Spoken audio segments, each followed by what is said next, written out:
participatif. C'est le même danger qu'il y a eu avec Naaman et puis Élisée. Tout le monde rappelle de cela. Élisée a dit à Géasi, mon esprit n'était pas absent quand tu es allé derrière le général Naaman. Certains voyants utilisent ça comme passage de base pour dire eux sont des voyants, ils sortent de leur pouvoir. Alors que l'apôtre Paul a dit la même chose en disant, moi absent de corps mais présent d'esprit, j'ai déjà jugé. Ça vous dit quoi? Le don de la parole de connaissance par le Saint-Esprit nous rend participants de la nature divine. Il fait que vous avez accès à des informations par le Saint-Esprit que humainement parlant tu ne peux pas avoir. Alors c'est pas que tu es sorti de ton corps, c'est le Saint-Esprit qui permet que toi tu puisses vivre ça. Maintenant si toi, ton don là, tu peux l'activer, tu peux l'actionner quand tu veux, on n'est plus dans l'une de l'esprit. On est une démoniaque. Parce que même Élisée, qui avait des relations permanemment, a eu à dire que Dieu lui a caché le problème de la femme sunamite. Il a reconnu sa limite vis-à-vis de cette femme-là. Pourtant, il dort chez elle. Mais comme il y avait Géasi, un appartement dit, il a repéré, il tourne à la maison. Comme le cause il a vu que tous les gens qui sont dans la maison, ce n'est pas un enfant de la femme.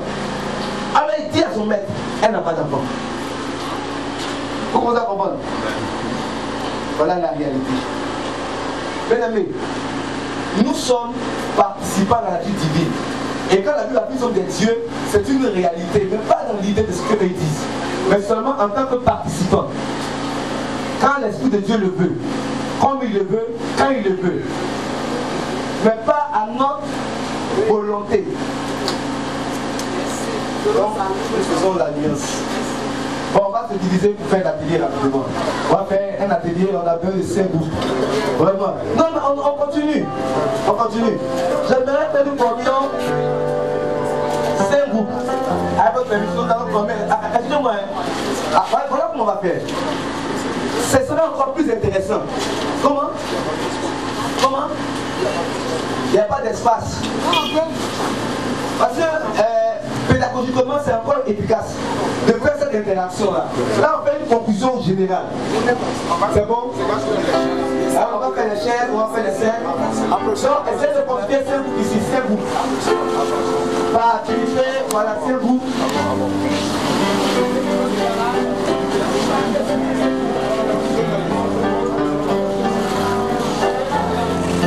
Nous sommes au séminaire sur la délivrance.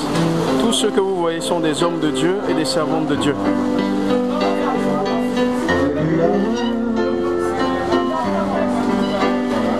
Il y a combien de groupes?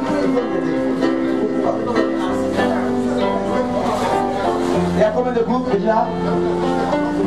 Ici, il y a la place ici. Si on peut pratiquement 10 par groupe ou 8, je me mets là. Ici c'est bon. Ici il y a de la place. Ici il y a de la place.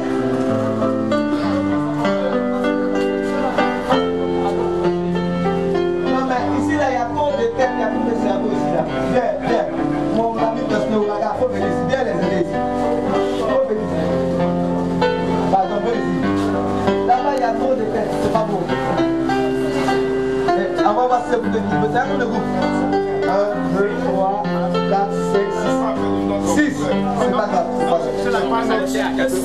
C'est pas la position, c'est une participation, on peut faire. Non, mais il faut suivre la table. Non, si vous ne pas venir. Quand tu es là, il y a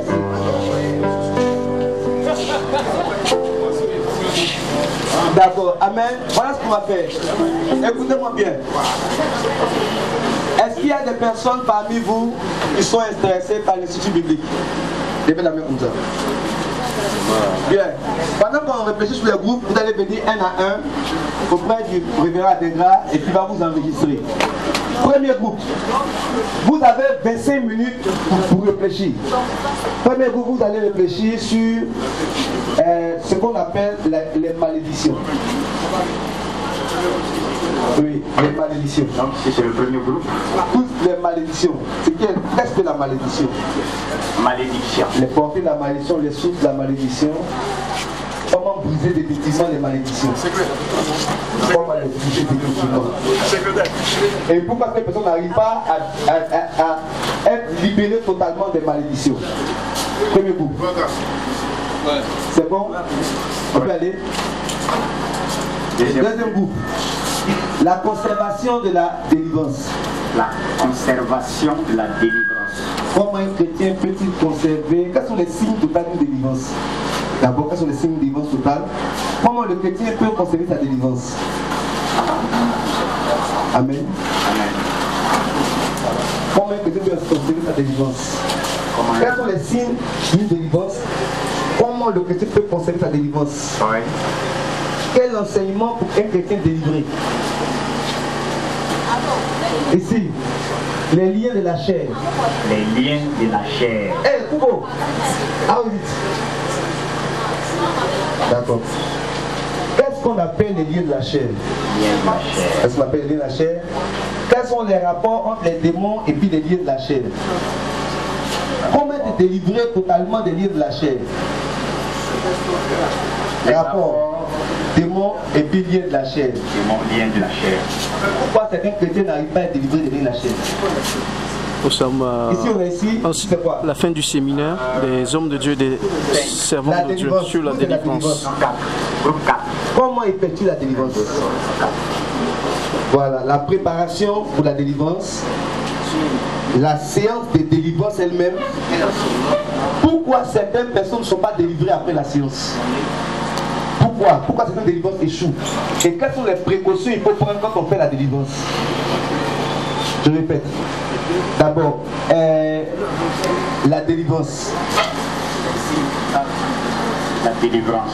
C'est quoi la délivrance? Comment préparer? Qu'est-ce que la délivrance? Qu'est-ce que la délivrance? Merci. Comment préparer? Se préparer à la délivrance? Comment conduire une séance de délivrance? Comment conduire une séance de délivrance? Pourquoi certaines personnes échouent? Pourquoi certaines délivrances échouent? Pourquoi les délivrances échouent? Voilà, quelles sont les précautions qu'il faut prendre pour une délivrance efficace? Précautions à prendre.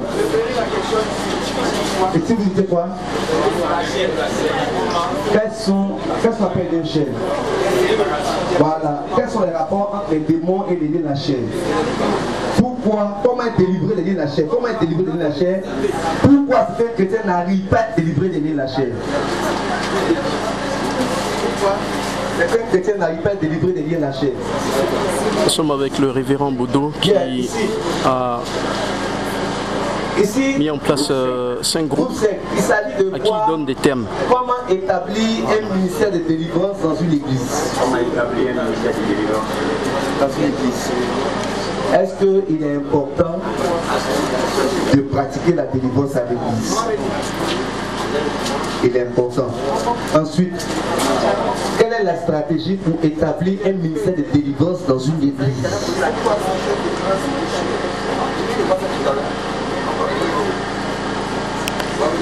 Quels sont les excès et puis les pièges dans le ministère de la délivrance? Les excès qu'on fait et puis les pièges à éviter dans le ministère de la délivrance. Quelles sont les précautions qu'il faut prendre quand on veut établir la délivrance générale dans l'église? Quelles sont les précautions qu'il faut prendre? C'est bon, je reprends. D'abord, est-ce que le but c'est de établir le ministère de la délivrance?